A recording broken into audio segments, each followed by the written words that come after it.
اللهم صل على المصطفى حبيبنا محمد عليه السلام. اللهم صل على المصطفى حبيبنا محمد عليه السلام. رقت عيناي شوقا ولطيبة ذرفت عشقا فأتيت إلى حبيبي فاهدأ يا قلب ورفق.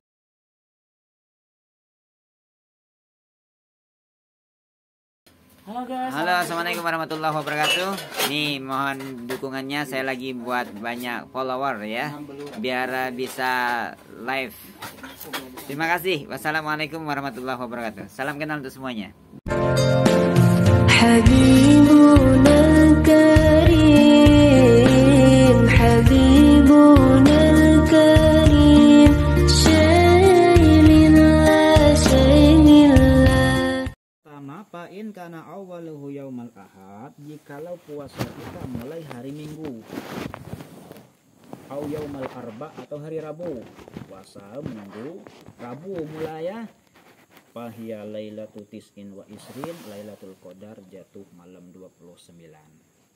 Kita mari hari apa mulai ya? Sabtu. Tanggal 1. Bukan tanggal gitu. Hari apa? Jumat. Lo berartinya puasa. Agak cepat ya Rayo. Cepat ya. Jadi kita mulai kemarin hari Sabtu. Banyak sepakat mulainya hari Sabtu. Nah, jikalau mulainya hari Minggu, jikalau mulainya hari Rabu, menurut Imam Ghazali dan ulama lainnya, malam Lailatul Qadar jatuh malam 29. Nah, au yaumal isnain atau jatuhnya puasa itu hari Senin. Ada tidak yang Senin mulai?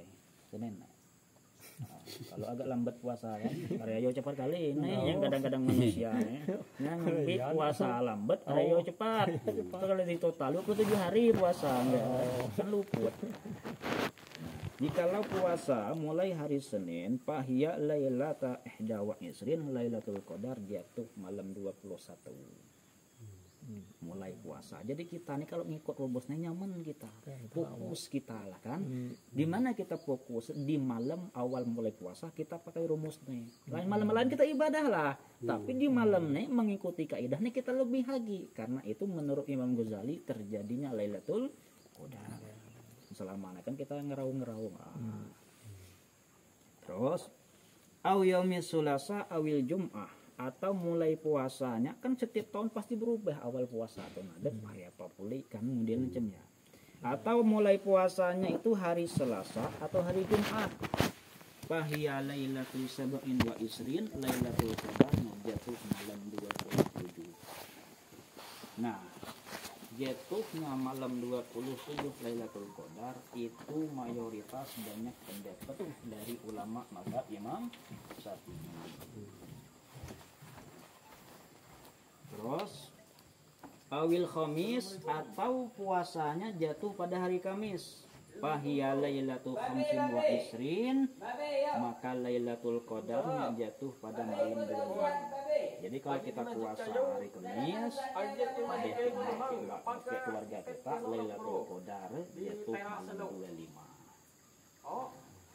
Nah, terakhir, jikalau puasanya jatuh yaumas sabti pada hari Sabtu, terima kasih kepada yang masuk duluan. Kita proses sudah mulai. Pak D, Babe mohon segera ke masjid. Kita dengarkan tausiah. Teringat di pondok aja panggilan masuk kantip ya. Kena hukum. Kita nunggu kawan kalau keluput. Nah, kami ulang sedikit jikalau puasa mulai hari Kamis, maka malam Lailatul Qadar jatuh malam 25. Kita kan Sabtu malam berapa kira-kira? 29 kan sebut 29 tadi. Nah, au yaumas sabti atau hari Sabtu, maka Lailatul Qadar jatuh pada malam 23 malam tadi. Barakallah. Malam tadi siapa yang banyak mengaji? Malam tadi. Ngaji sebelum tidur. Ya Dan Allah. kalau kita melihat dari tanda-tandanya terjadinya Lailatul Qadar, pagi tadi memenuhi daripada syarat-syarat terjadinya Lailatul Qadar.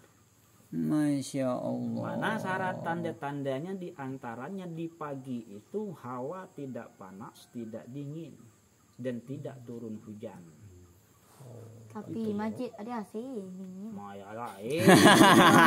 Kita nak keluar loh. Menjala dingin masjid berarti dingin AC kan dingin. Nak keluar lo dari masjid. Dingin apa dek, nak hujan apa dek. Nah kalau cuacanya mendung, dek hujan dek panas, hawa dek panas dek dingin, dan matahari pun sinar dek terlalu banyak. Dan salah satu tandanya adalah ketika malam ya dek anjing menggonggong.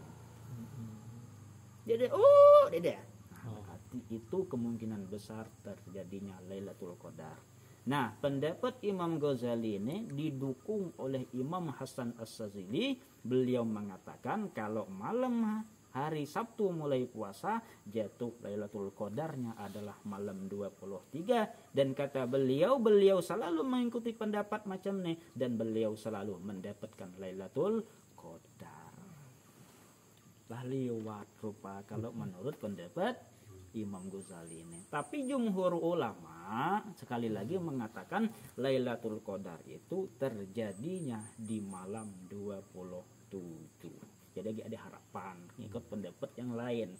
Tapi kalau memang dari segi tanda bahkan sampai di Kalimantan Selatan, kami telepon macam mana cuaca di sana dan mereka mengatakan itu malam tadi menunjukkan kuat terjadinya Lailatul Qadar. Dan kukonfirmasi lagi dengan kawan di masjid lain macam mana cuaca, sama menunjukkan malam tadi terjadinya Lailatul Qadar. Karena kata Imam Hasan As-Sazili, beliau pakai metode macam ni dek suah meliset bahwa beliau selalu mendapatkan Lailatul Qadar. Lalu kita kan bejang sibuk ngecek PHP, lupa Lailatul Qadar, mikir baju baru, mikir percon, gawe lupa Lailatul Qadar. Ano? Tapi jangan putus asa, kita tetap ibadah di malam-malam ganjil. Ini malam 25 lagi ada, malam 27 lagi ada, malam 29 lagi ada. Malam 31 dia usaha lagi orang harayo.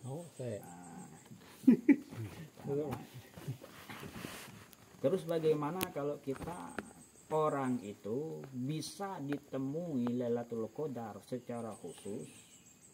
Contohnya bagaimana orang tuh pas ibadah tiba-tiba melihat cahaya putih. Itu di antara orang yang ditemui Lailatul Qadar. Setelah itu badannya meriang, panas dingin, dan hatinya penuh ketenangan. Macam kita nak nengok keluar masjid kalau tengok di sana ada cahaya, di sana berarti dia lampu pasar malam. Cahaya yang enggak sebentar. Kalian cahaya terang sana makanya 3 jam dari maghrib tadi sampai jam 9 lagi ada ya lampu cahaya pasar malam, bukan lampu cahaya Lailatul Qadar kelintas kita sekejap mata selesai. Kalau kita tengah ibadah, tengah baca Quran, timbul hati kita merasakan nyaman, timbul air mata kita keluar, itu orang yang mendapat salam dari Lailatul Qadar. Kalau orang mendapat salam dari Lailatul Qadar, potensi orang itu akan menjadi lebih baik daripada sebelumnya. Terus macam mana kalau kami ibadah cuma dia merasa macam ya, kita tetap tercatat sebagai orang yang mendapat pahala 83 tahun 4 bulan. Cuman kita dapat khususiah salam daripada Lailatul Qadar itu sendiri. Paham tak? Nah, terus bagaimana kalau kita menemui macam ya, dek usah dikisah ke orang. cukup kita pribadi yang tahu, mengisah ke kawan-kawan jadi percaya. Benar dah. Jo ko dinengok cahaya malam tadi pus nah ya. Timbul aku nangis katanya. Dia nangis bukan Lailatul Qadar tapi mikir utang banyak kata kawan. Jadi bahasa macam ya, perkara-perkara macam ya, dia usah kisah-kisah cukup kita di. Cukup kita yang tahu, mudah-mudahan tahun depan kita bertemu lagi dengan Lailatul Qadar. Kalau kita kisah dengan orang punya potensi sombong. Ko inilah nempuh Lailatul Qadar ikah nelem ha. Timbul apa? Sombong, merasa lebih baik daripada orang lain dan merendahkan orang lain yang belum bertemu Lailatul Qadar. Nah, seandainya kita bertemu kan, pus ada cahaya, berarti kan kita bertemu langsung dengan Lailatul Qadar. Tapi ingat tengok cahaya dari mana? Cahaya dari lampu lah kan lah. Inti cahaya seperti kilat. Ada yang ngomong kilat kan? Suada. Nah, kan ya. Nah, macamnya lah. Lalu apa yang kita minta? Kalau kita minta banyak, itu waktu udah sempat. Karena waktu itu sebentar. Apa? Aisyah pernah bertanya dengan Nabi Muhammad SAW apa yang diminta kalau bertemu dengan Lailatul Qadar. Maka doa dibaca, Allahumma innaka afun karim tuhibbul afwa. Nah, itu sebenarnya bukan doa sholat tarawih, tapi itu doa untuk ketika kita bertemu dengan Lailatul Qadar. Tetapi karena dibaca setiap sholat tarawih, kita nih berharap benar kalau setiap malam kita membaca nih pas kita bertemu dengan malam Lailatul Qadar. Coba doa ulang. Allahumma innaka afuwwun karimun tuhibbul afwa fa'fu anni. Allahumma barik lana.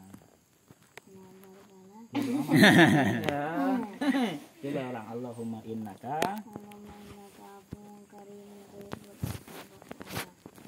Kalau domir jamak boleh Pak Pu Anna. Kalau kita ngikut riwayat hadis Pak Pu Anni. Tapi kalau untuk maslahat banyak kita Pak Pu Anna. Jadi keluarga kita masuk, bini kita masuk, atau kita masuk, guru kita masuk, seluruh dengan domir jamak ya tadi. Oke? Allahumma innaka afuwun karimun tuhibbul afwa fa'fu anna. Nah, itu bagus. Itu doa yang dibaca ketika kita bertemu dengan Lailatul Qadar. Nah, kesimpulannya ada 4 golongan manusia yang tidak akan mendapat Lailatul Qadar. Pertama adalah mudminul khamri, orang yang mengakali minum khamar. Nah, cemana Pak Ustadz, lagi bujang sederom ke minum khamar Pak Ustadz, sekaranglah tobat. Itu dulu. Yang dipertanyakan itu datang bulan Ramadan masih meminum khamar, pas malam Lailatul Qadar dia bertobat. Nah, orang ini dia akan mendapat ampunan dari Allah. Ketika malam Lailatul Qadar, manusia itu selama dek maksiat ke Allah, selama menjauhi 4 hal nih, dek minta ampun pun diampuni Allah. Nah, kecuali orang yang meminum khamar. Nah, khamar itu bukan hanya yang arak. Nah, contoh yang sekarang nih kayak ganja. Itu memabukkan, khamar. Kecubung. Ada? Ada. Mabuk tidak ada orang masuk ya? Mabuk. Iya, lebih parah. Zaman sekarang nih pemuda lebih. Iya, kecubung. Lain kecubung. Komik. Komik dicampur bodrek 3 gigi, 10 bungkus. Iya, makan modar tuh kan. Itu mabuk. Termasuk khamar, cuman khamar jenis lain. Setiap sesuatu yang muskir itu yusamma khamran, disebut khamar. Jadi harus hanya minum arak birda. Jadi kalau kita misalnya nengok perkumpulan anak muda nyembeli torpedo, lalu nyembeli bodrek 3 gigi, dicampurnya diminum, lalu mabuk, itu masuk kategori khamar. Kalau mereka tidak bertobat, malam Lailatul Qadar tidak dapat ampunan Allah. Paham? Jangan coba-coba melepah kecubung banyak-banyak kok. Mabuk. Apa kecubung? Mabuk daun kecubung. Oh, daun. Daun kecubung. Daunnya apa kecubung yang tidak jangan dimakan anak. Tahu lah, ada orang mengatakan daun kecubung, ada kecubungan. Kecubungnya itu dulu itu saya tahu, kata mabuk apa kecubung katanya. Dulu anak muda segini. Yang kedua, golongan yang tidak akan mendapat ampunan di malam Lailatul Qati'ur Rahim. Orang yang memutus tali silaturahmi. Ya, jadi jangan sekarang tuh jangan sering pinjam 100, jangan. Itu memutus silaturahmi. Yang benar tuh kasih 100. Nah, itu silaturahmi mulus ya. Kalau pinjam 100 terus kan kawan dek tahan kan. 100 10 hari kan lah 1 juta. Tapi kalau kasih 100, kawan nak terus mereh kita, kira-kira nak Nah, silaturahmi itu bahaya orang yang memutus. Silaturahmi itu seandai pun dia mati di dalam Ka'bah dia mati. Menurut orang mulia ada kira-kira. Mulia kan? Di tempat dalam Ka'bah tidak sembarangan orang pacak masuk ke dalam lalu meninggal. Tapi masuk kategori qati'ur rahim. Kata Nabi la yadkhulul jannah, dia akan masuk surga. Nah, kita punya saudara, kita harus tanya kabar mereka. Kita pernah masalah dengan mereka, kita pernah bebenci dengan mereka, tapi jangan sampai mutus tali silaturahmi.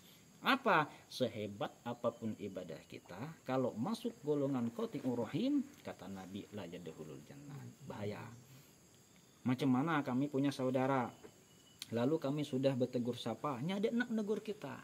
Yuklah, orang dek negur kita dek masalah. Yang penting kita jangan memutus tali silaturahmi. Kita maaf ke orang, minta maaf. Terkadang dek di maaf orang, benar dak? Benar dak? Aku minta maaf macam-macam nih. Tanya. Sampai 3 kali kita maaf, dek diberi maaf. Benar dak? Ada dek manusia macam banyak. Itu suatu ketika iblis pernah mendatangi Fir'aun. Tahu Fir'aun? Di mana ya kenal? Fir'aun zaman Nabi Musa, kak zaman Nabi Muhammad lama masa nih kenal kayak Fir'aun ya. Jadi kenal kayak tahu tuh beda pak. Kalau bapak ditanya kenal ya kayak Fir'aun, dia bapak tahu dek kayak Fir'aun, tahu. Karena kalau kenal pasti orang pernah menjumpai. Tapi kalau tahu orang dengar kabar be kan? Nah, kenal dek kayak Fir'aun. Tahu. Ya, tahu deh kayak Fir'aun. Nah, ya jawabannya. Kenal kayak Fir'aun, berkawan berarti kayak Fir'aun. Zaman Nabi Musa hidup, nenek bukan zaman kita. Nah, iblis tuh pernah datang kepada Fir'aun.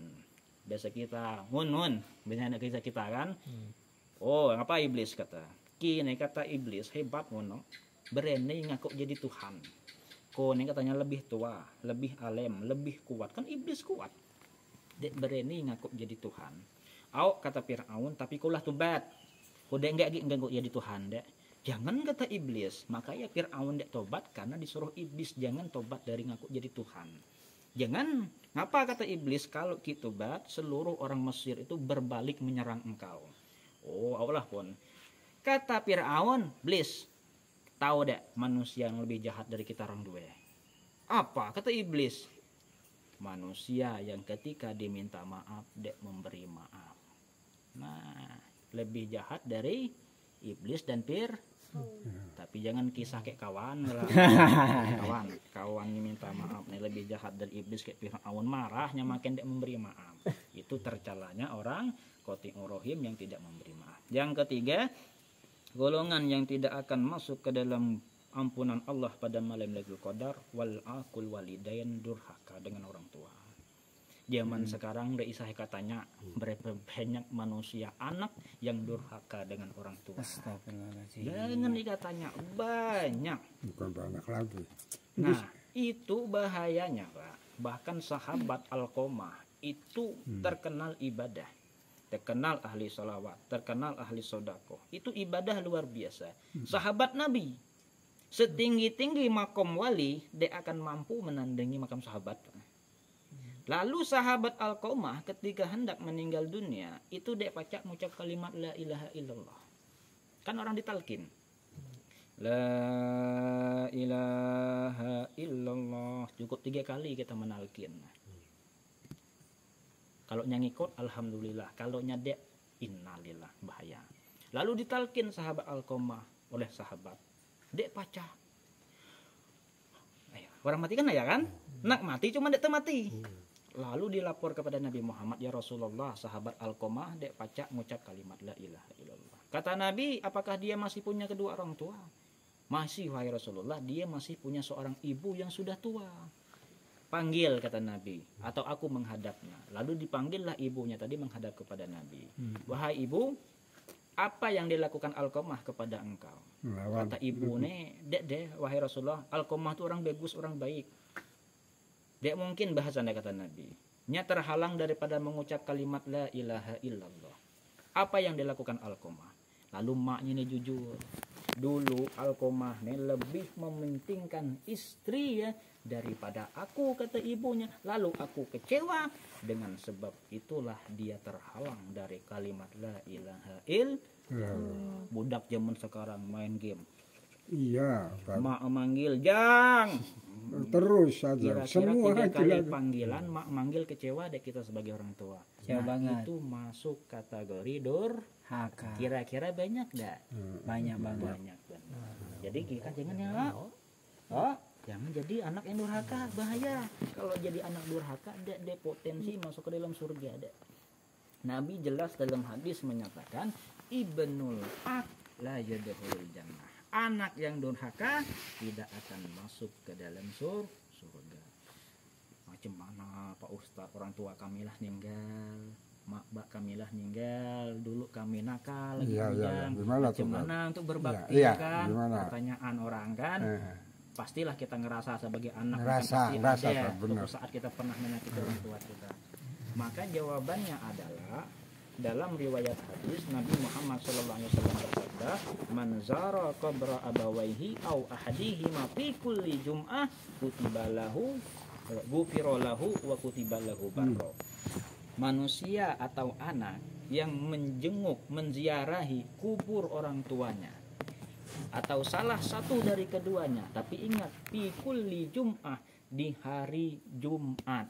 Ingat, di hari Jumat, bukan hari Sabtu, hari Minggu, di hari Jumat. Ghufira lahu, diampuni dosanya, wa kutiba lahu barro, dan dicatat sebagai anak yang berbakti. Nah, sekarang misal orang tua meninggal. Cepat dong, masuk. Kami mulai. Kabar? Alhamdulillah. Alhamdulillah. Babi.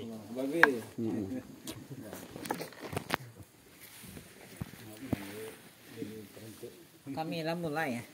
Lanjut Ustaz.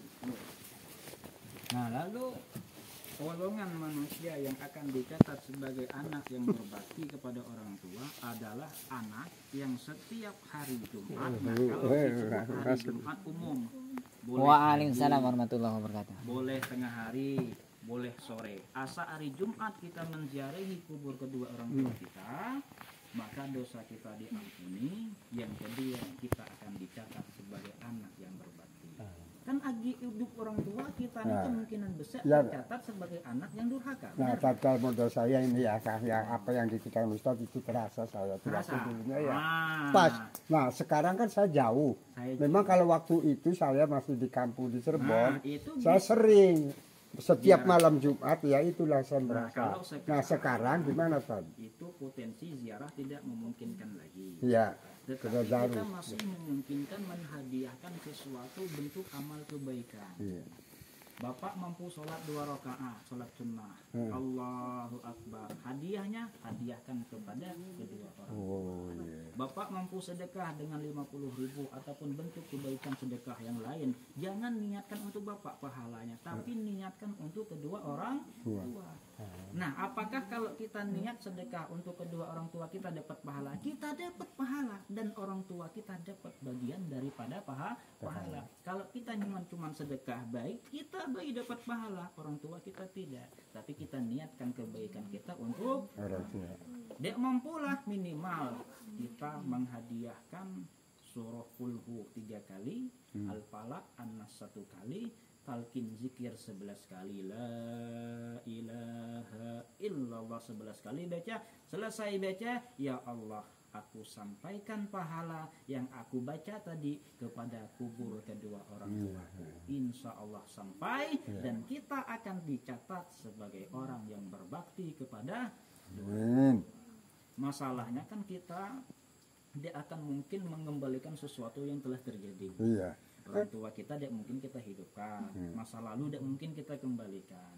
Dulu kita boleh durhaka dengan orang tua. Makanya Pak, kita itu berbakti kepada orang tua ketika mereka sudah meninggal, itu lebih mereka perlu ketika daripada kita hidup. Contoh macam ini, seorang tua punya anak 10. Kalau agi hidup orang tua nih dan anaknya yang 10 nih agi hidup, itu semua bisa berbakti kepada mereka. Tetapi kalau sudah meninggal, maka anak yang berbakti itu adalah anak yang benar-benar cinta dan peduli dengan orang tua. Kita ukur zaman sekarang, orang tua sudah meninggal 10 tahun. Kita lihat anak yang sering menziarahi kubur orang tua siapa? Bahkan ada yang lupa dek tahu lagi kuburan kedua orang tua di mana. Benar dah? Nah, makanya kalau orang tua kita lah wafat, kita berpotensi besar jadi anak yang paling berbakti kepada mereka. Dengan apa? Kita sering-sering menghadiahkan amal kebaikan kepada mereka. Itu apa? Dalam kitab I'anatul Thalibin, sedikit aja. Itu dalam kitab I'anah. Itu ada seorang ulama bermimpi. Di dalam kuburnya melihat seorang perempuan santai. Orang ahli kubur itu berebut. Seandainya kita ditampakkan alam barzah ya, terkejut gitu. Terkejut. Kira-kira bapak misalnya ya Umi, timbul suara oi, kira-kira lompat dah? Lompat lagi ya jauh. Nah, misal ya ke kubur ayah, ya Abi, oi wahai Ba, kata Ba dalam kubur, oi, kira-kira lompat dah?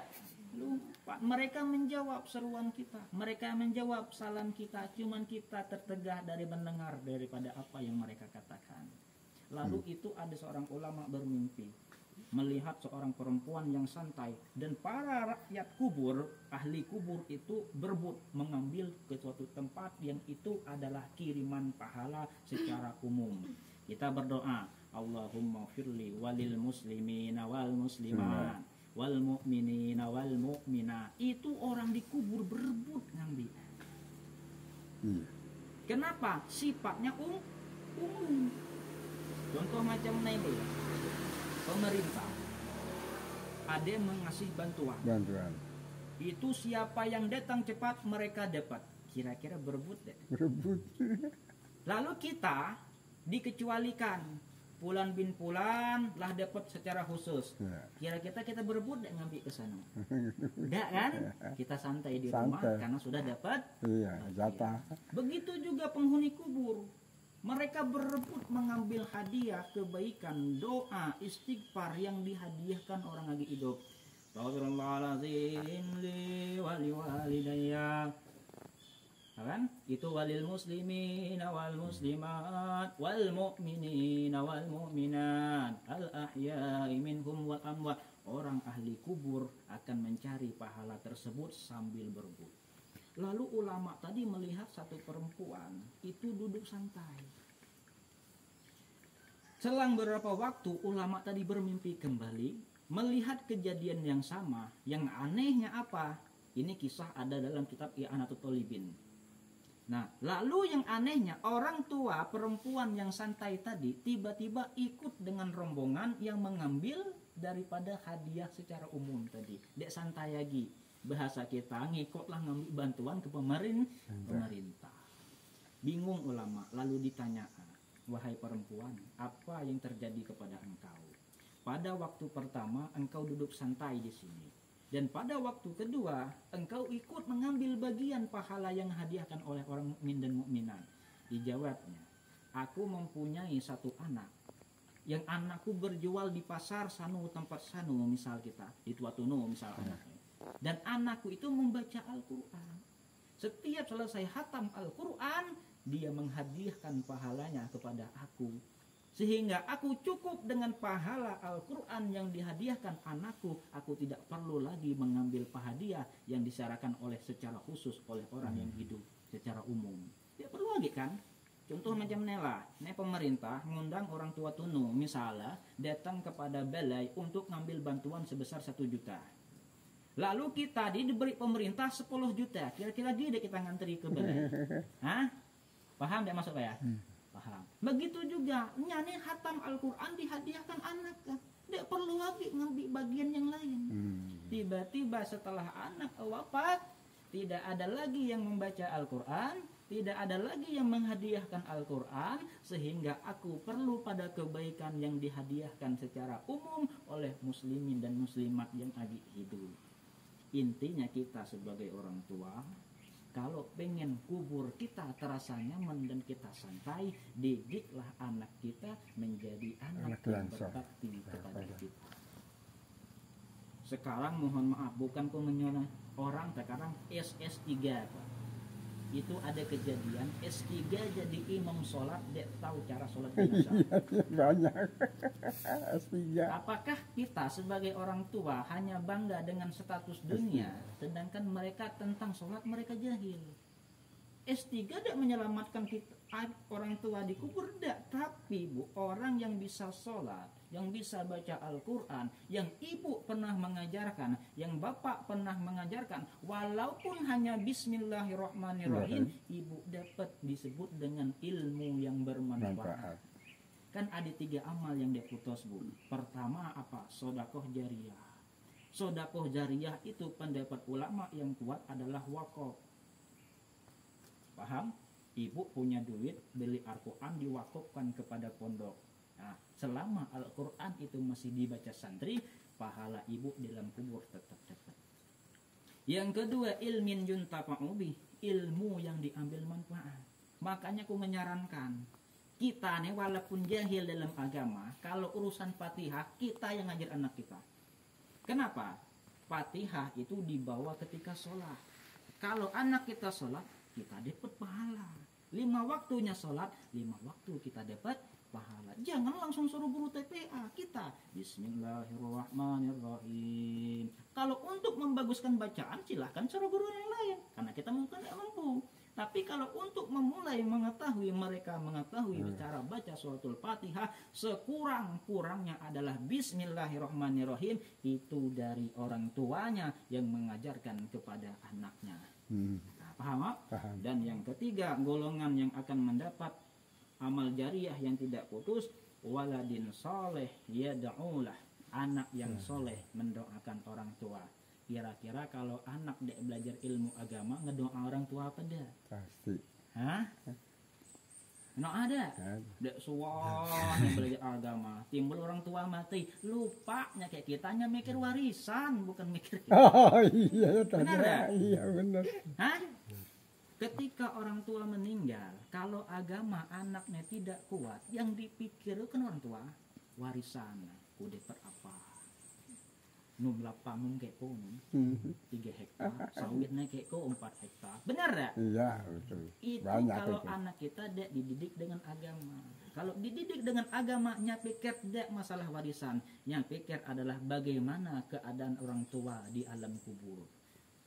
Bagaimana? Sehingganya menghadiahkan Al-Quran, nya membaca surah Yasin, nya mengadakan acara tahlil, nya mempererat silaturahmi, sehingga orang tua di alam kubur senang. Nah, mohon maaf Bu, barulah kita masuk ke alam kubur, anak kita lah berebut masalah warisan sampai berkelahi, lah sakit pulih kita di alam kubur sana. Ngapa? Nengok anak kita diakur.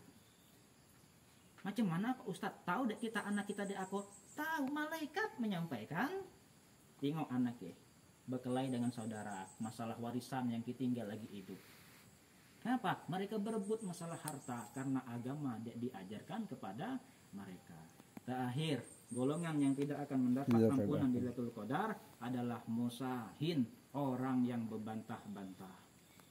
Nah, besok kita nggak berkelahi lah, jangan no, bulan Ramadan laki ke bini akor mana dapat Lailatul Qadar, kajian geti marah-marah, kajian-kajian laki ibu membosankan, misal menyebalkan malam Lailatul Qadar, apalagi malam-malam ganjil, bagus-bagus, Karena orang yang suka berbantah ataupun berdebat punya permusuhan, malam Lailatul Qadar tidak akan mendapat ampunan daripada Allah Subhanahu wa Ta'ala. Nah, itulah daripada yang dapat kusampaikan tentang Lailatul Qadar dan orang-orang yang tercegah daripada mendapat Lailatul Qadar. Nah, ada pertanyaan sebelum kita tutup? Babe, pertanyaan. Ini apa Babe? Hah? Itu aja ya tuh, pas bener Ustaz itu. Yang waktu kecilnya suka ngelawan sama orang tua tuh saya tuh, tapi bener ya. Menyesal saya tuh, tapi alhamdulillah ya apa yang dikatakan sejarah. Karena ini jauh saya tuh paling doa aja. Ini terkadang kita macam ini. anak yang ketika orang tuanya masih hidup bisa si A yang paling berbakti. Tapi ketika orang tuanya sudah meninggal, bisa yang paling berbakti adalah orang yang paling nakal. Bisa, Pak. Jadi potensi berbakti kepada kedua orang tua itu diukur adalah ketika mereka hidup dan sampai mereka masuk ke dalam kubur sampai kita meninggal dunia. Yang lawannya memang aturan orang tua sudah benar kan. Kamu di pesantren, sayanya bolos.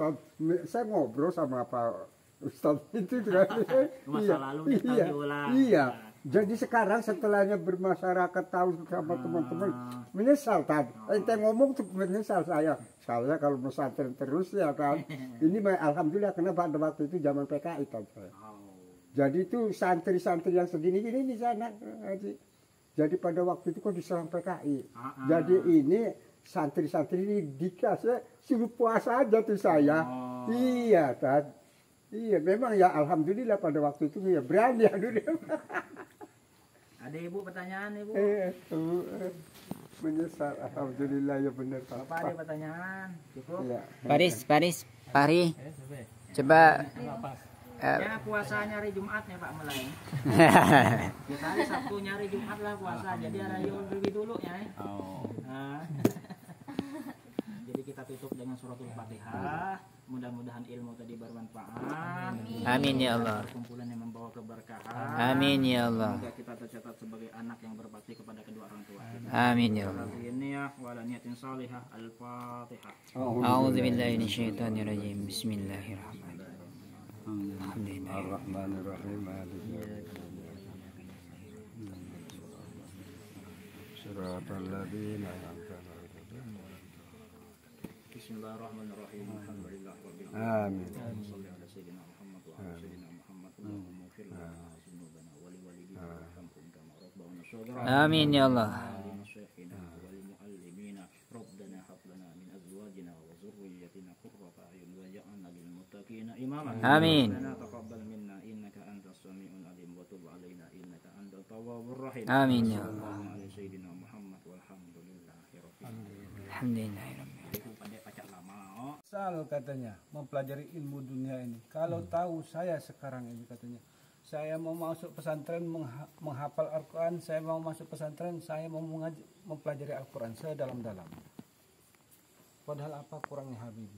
Pesawat B dia pacak buat. Bisa. Satu lagi ada doktor, profesor doktor, tidak ada lagi sekolah yang lebih tinggi. Dia rektor ITS, rektor Sekolah Tinggi Institut Teknologi Surabaya, terhebat untuk di Institut Teknologi Surabaya di Jawa Timur itu paling hebat. Nya tinggalkan rektor gaji ratusan juta. Untuk apa? Untuk mondok menghafal Al-Quran dan hadis. Masya Allah. Padahal apa lagi kurang deh dunia ini. Dia tinggalkan semua. Aku dulu katanya dari SD, SMP, SMA, kuliah selalu ranking, selalu juara. Tapi ku tidak bangga. Ketika ku bangga pada saat ku selesai menghafal Al-Quran, orang tuaku ikut katanya sholat barenganku dan nangis terisak-isak. Setiap di juara waktu SD, SMP, SMA sampai kuliah itu selalu dipeluk, dibangga-banggakan orang tuanya, tapi dia tidak merasa bangga.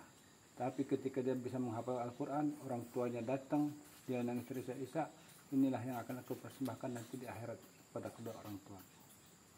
Masya Allah. Itu rektor ITS, profesor doktor. Banyak lagi contoh. Orang yang kaya raya, yang meninggalkan dunia ini untuk belajar Al-Quran. Nah kita alhamdulillah dari kecil. Dari kecil kita sudah Allah berikan kesempatan. Bukan berarti yang tua tidak ada kesempatan. Umar, Abu Bakar itu umur berapa? Umur di atas 50 tahun. Baru dia masuk Islam. Masya Allah. Bayangkan. Jadi kita alhamdulillah dari kecil kita Allah berikan kesempatan untuk kita belajar Al-Quran. Mudah-mudahan Al-Quran ini selama bulan puasa apalagi semakin banyak kita membaca Al-Quran, satu huruf saja. Alif, lam, mim itu sudah 3 huruf. 3 huruf kata Rasulullah. Alif lam mim bukan 1 huruf tapi 3 huruf. Setiap huruf Allah berikan kebaikan, bahkan bisa berlipat sampai 700 kali lipat kebaikan 1 huruf. Berarti kalikan, kalau 3 kali 700 berapa? 2100 kebaikan, Masya Allah. Apalagi kalau kita bisa hatam Quran selama bulan Ramadan ini. Ya, jadi tolong Pak siapa Mang? Indra. Pak Indra, kelak sampai di rumah anak-anak kan nak dipulangkan, no? Tolong jangan lupa, jangan merasa udah dari pesantren lagi kita bebas tidak baca Quran, jangan. Setiap hari kita komunikasi sama Al-Quran. Al-Quran diturunkan Allah, satu-satunya mukjizat Rasulullah dari sekian banyak mukjizat Rasulullah, yang paling hebat, yang paling mulia adalah Al-Quran. Jadi berinteraksilah dengan Al-Quran, baca Al-Quran, pelajari isinya. Karena apa? Hidup kita ini Allah berikan kita hidup sebentar. Nanti Al-Quran itu akan menjadi penolong kita waktu kita di alam kubur. Dia akan menjelma menjadi bentuk seorang pemuda yang ganteng, yang akan membantu kita menjawab pertanyaan-pertanyaan para malaikat Munkar Nakir. Nanti di akhirat dia yang akan menduduki kita ketika jarak matahari hanya sejengkal dari atas kepala. Sekarang aja kalau lagi panas terik berapa sakit? Waduh, Masya Allah. Apalagi cuman Apalagi nanti. Masya Allah. Jadi alhamdulillah beliau ini Allah berikan kesempatan untuk yang kesekian kali bisa berinteraksi dengan Al-Quran. Belum tentu kita bisa sampai setua beliau. Banyak ada anak kecil yang mati. Banyak. Yang bayi ada yang mati. Banyak bahkan yang ada di dalam kandungan lah sampai umur. Kita tidak tahu kapan ajal kita, entah besok, entah lusa. Nah, ketika kita membaca Al-Quran, insya Allah husnul khatimah. Ketika kalian nanti menghafal Al-Quran, insya Allah Allah akan memberikan kesempatan kepada kita, memberikan syafaat kepada keluarga dekat kita. Syafaat itu artinya misalnya kita masuk surga nih, orang tua kita belum masuk surga. Setelah kita tanya, ya Allah, aku belum mau masuk surga. Di mana kedua orang tuaku? Panggil dulu. Aku nak bawa masuk surga. Itu berkat penghafal Al-Quran. Jadi itu pesan Bapak. Insya Allah pulang ini tolong Pak Andra jaga habis sholat minimalkan baca 1-2 ayat. Terus yang hafalan diulang lagi di murojaah. Jadi bila perlu minta tolong sama orang tua, tolong nih Quran aku nak baca ayat, misalnya baca ayat pendek umpama, bener lu, begitu. Oke, setuju enggak? Nah, insyaallah. Ya. Demikian, mudah-mudahan Allah berkenan, Allah membukakan pintu rezeki kita, Allah membukakan rahmat nanti kita juga ada. Amin.